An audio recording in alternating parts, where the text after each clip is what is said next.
So how can you read many books? And by many, I mean something around 50 books in a year. So something around one book in a week.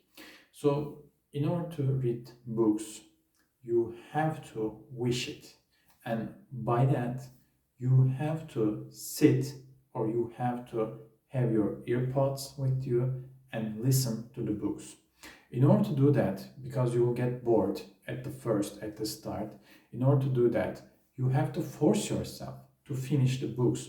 And my recommendation for you is you have to start with the basic novels, which is known all around the globe. And the authors should be very famous. I myself have started with Dostoevsky, and this can be really good for you.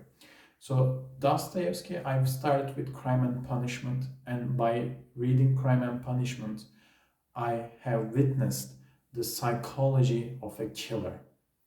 The psychology of a killer, which actually is a good person inside, and which actually have a deep level of conscience inside of him, and which is a really, really smart person.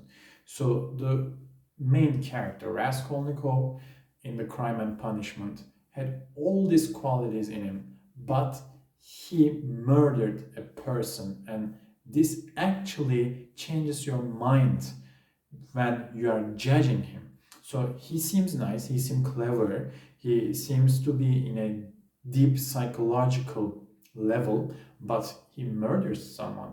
And until he actually confess his murder, the policeman cannot solve the case. Yes, one policeman is very, very close, but he does not have a definite evidence to solve the case. So I've started with Dostoevsky, and you should definitely start with Dostoevsky because he's a great author, and I think one of the best, if not the best authors that has ever lived in the entire history of mankind. So I did continue with the brothers Karamazov, and some kind of borement I had inside me because the book was very long, but after the page 300, the book was amazing. I liked it even more than I liked Crime and Punishment. And you could see the Dostoevsky's thoughts and Dostoevsky's actual personalities within the characters, like the Alexei, the Alyosha, Alyosha represents the Dostoevsky's religious side, and Dmitri represents his gambler side. He's not a good person side. And the Ivan, and I think this is the closest personality in the book to Dostoevsky. Ivan is a nihilist, Ivan is an atheist, and Ivan thinks that everything is possible and everything is free.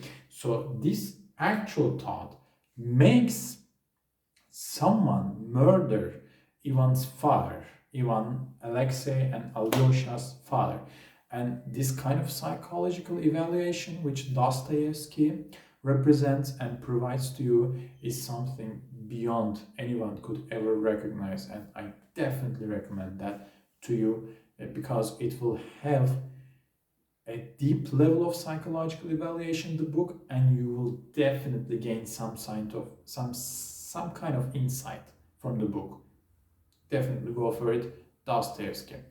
Then you could continue with anything you want. For me, I read, I think, something around of 500 or 700 books. I didn't actually count it, but reading this kind of amount of books really did widen my world because I did find myself in the books, and I honestly love thinking about the psychology of the people, and I honestly think it's great to someone to have a deep level of psychological awareness about the human being, about himself, herself, about the things, about the species around them. And the books will definitely provide it. And then I started to read books about self-development, and I definitely recommend some of them, but definitely not all of them because some of them are really just not good and doesn't represent the reality, and you will not be benefiting, but it will keep you in a place which you don't wish to be at. So after that, after self-help and great authors, I read some nihilistic authors and which I really recommended. And I have read the authors which are talking about existentialism, like my favorite existential author is Albert Camus, and I definitely recommend Albert Camus to you because Albert Camus is someone that is telling us the life does not have an inherent meaning, but you should never stop. You should never ever stop to search for a meaning in the life because this is the only way that can you live. And Albert Camus also says, I don't know whether I should drink a coffee or whether I should kill myself. So he's existential, he doesn't see an inherent meaning to the world, but he actually is seeking and he's promoting that you seek an inherent meaning into the world. And I think this will definitely will have you have your evaluation of life in a deeper scale. And after that, I read some books about money, and I definitely recommend you read some book about finance because the world right now is an inflative place. The money is losing its weight, the money is losing its worth, and this doesn't change, unfortunately. Since the COVID-19, the money is always losing its purchase power, and some things like stocks, like gold, silver, like cryptocurrencies is always rising against the currencies, against the fiat currencies like United States dollar, like euro, like Great British pound. And this will make you look in a wider perspective to the world and finances. And when you actually study the history of finances, which I am starting to study, just starting to study, and I'm reading one of the great books which I can recommend to you. He's a professor in MIT, and the other author is actually a professor in Harvard, and they are both professors about finances.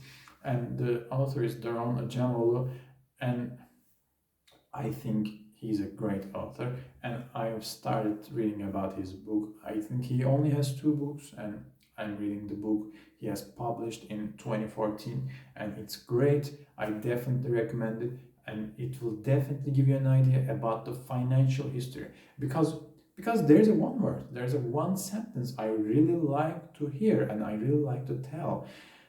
The deeper you look into the past, the deeper and the further you can see into the future. Think about that. If you look deeper into the past, you will just know what happened in the past, and you will see what can happen, what will happen in the future. And it's very important. It's very important that you look deep into the past because you can see further into the future. So the books will tell you that, and the books will accomplish that. And the other other author that I can recommend, or other subject that I can recommend, is that you should definitely read about gold and silver because they are the oldest currencies that humans ever used, and we did, our ancestors did, exchange value for money via gold and silver. So they're not going anywhere. They will stay, and they will have more worth considered and compared to other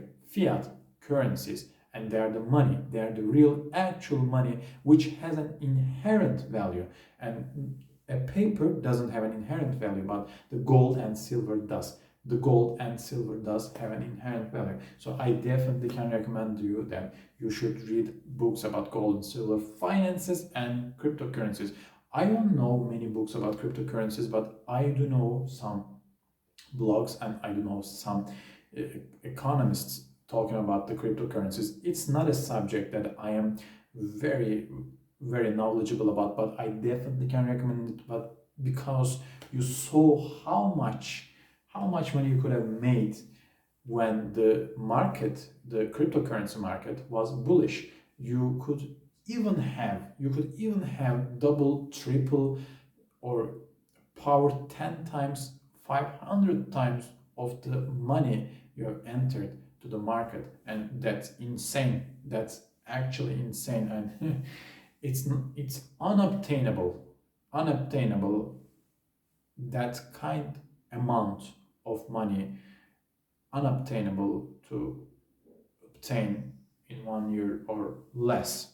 It's amazing and it's insane. I definitely recommend you to read some publishments about cryptocurrencies.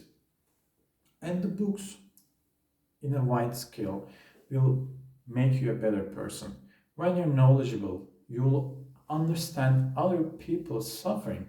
And when you understand other people's suffering, you will be more compassionate towards them.